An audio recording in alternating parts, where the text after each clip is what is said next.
guys, last time I showed you how to use your initials and make them look 3D using the techniques of 1-point perspective.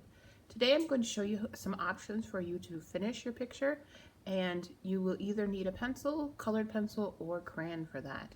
And your paper from last week too. So get your supplies and let's get started. So there's two options for you to finish your initials using 1-point perspective. The first way I'm going to show you is using just pencil. And what you will do is you will create some designs on the letters. I chose some spirals on this one, and then values on the part leading to the vanishing point. So what I usually do first when I'm doing this is I take my pencil, and of course if you have a marker and you'd like to do this instead, you can. But what I'm doing, I am drawing, I'm outlining this so that it's nice and dark. Remember last time we worked on this, I said draw lightly in case you make a mistake. Well, today I've got it how I want it to be, so I am just going back now and making sure my lines can be seen by pushing darker, pushing harder with my pencil, making the lines a little bit bolder. Go slow when you do this so that it doesn't get off of your original line, at least too much. I don't usually go back and forth because that makes it look very scribbly. I just try to do one solid dark line. Once you have that done, you can design your letter. So what I usually like to do is sometimes I'll create a pattern. So maybe I'll create some stripes on this one. The complexity of your design is really up to you. You can keep it really simple or make it a little more complicated, just depending on what you like. So I could just leave it stripes, or maybe I'll crisscross.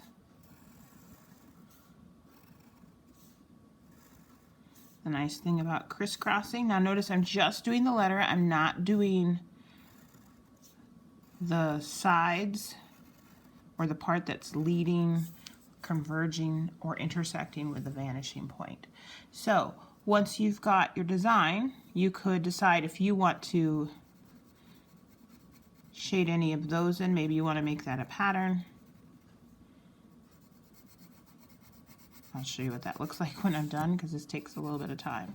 Maybe on this E, I will try something a little bit different where I show a little bit different type of a design. I'm thinking of a sun.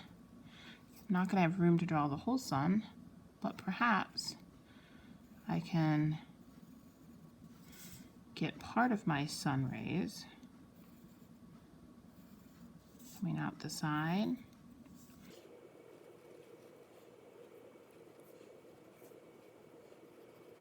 Maybe I'll even have a little sun on here, a little face on my sun. So the neat thing about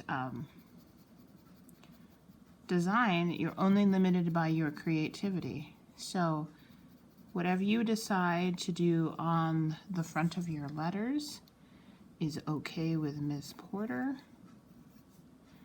I'll let you, oops, remember only do it on the letter itself.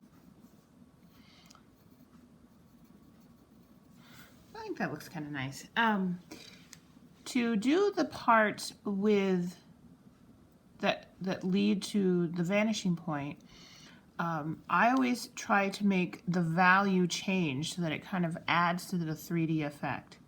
And what I like to do is I sometimes will change direction.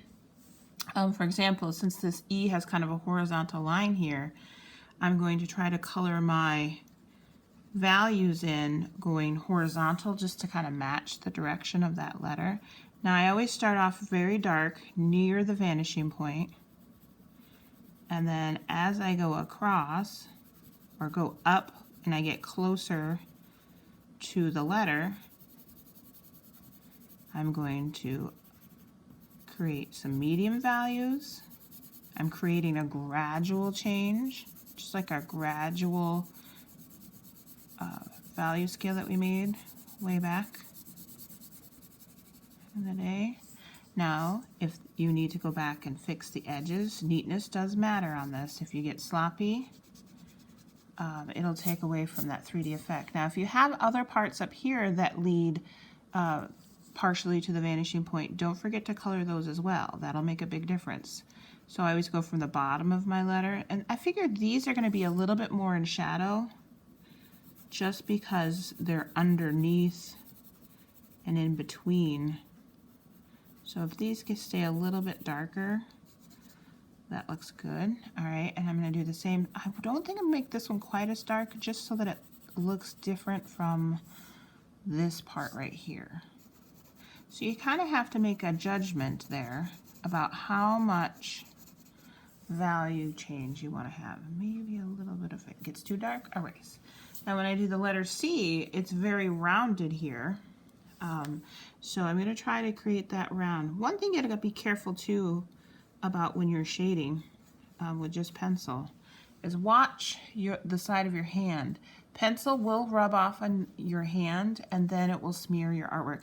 Sometimes people like to use the side of their pencil when they're shading because it's a little thicker and then it doesn't take quite as long. It gives a slightly different texture as well. Oh, I think I got too light. My values are too light too soon. So I'm going to go back and darken, make some more mediums.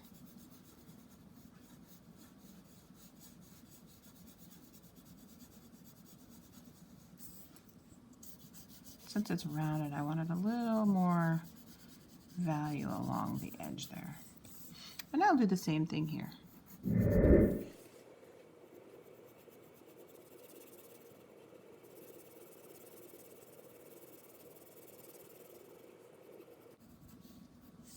And since this part was flat, I will be kind of going flat as well.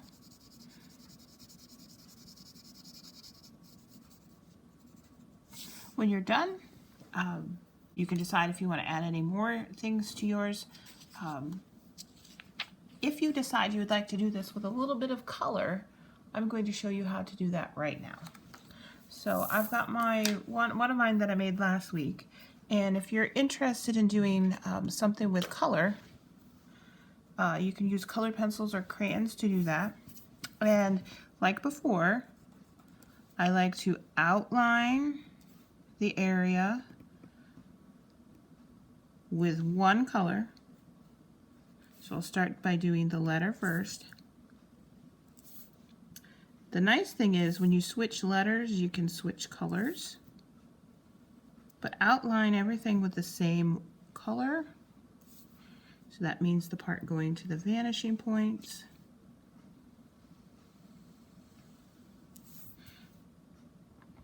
But J had quite a few lines going to the vanishing point. So then you can do the same type of thing where you create designs, maybe some polka dots.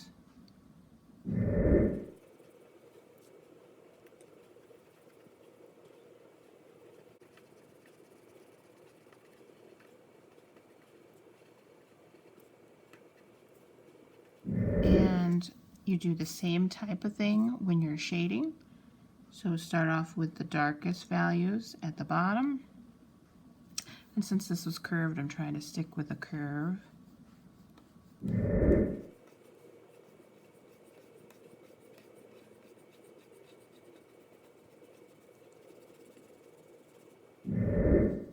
And if you think it needs a little even darker value, you can take a dark colored pencil like black and fill that in. Don't forget to do inside your letter if you've got, this was straight, so I'm just gonna do a nice straight bit of shading here. I'll do the same thing here. Some people like to start on the light end and then get darker. It's just a matter of reference. Now this one stretches clear out to here, so I have to be careful not to get too dark too quickly. Or if you're working from the other way, too light quickly.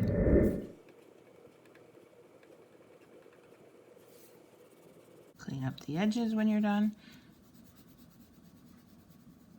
Make sure you get a nice crisp outline, that you didn't lose that. Okay, so you can see that can be kind of fun. You can even add another color, you know, in between. So if you want to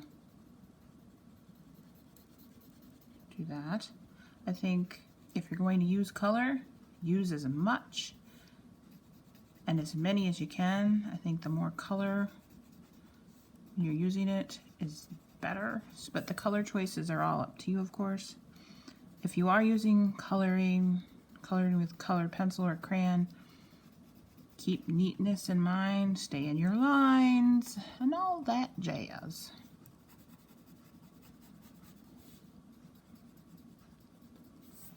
I think that looks really nice. And if you feel like you need to add a little yellow in here to kind of make it seem like it's part of the same, you can. Kind of looks cool. All right. I will show you what this looks like when I'm all finished.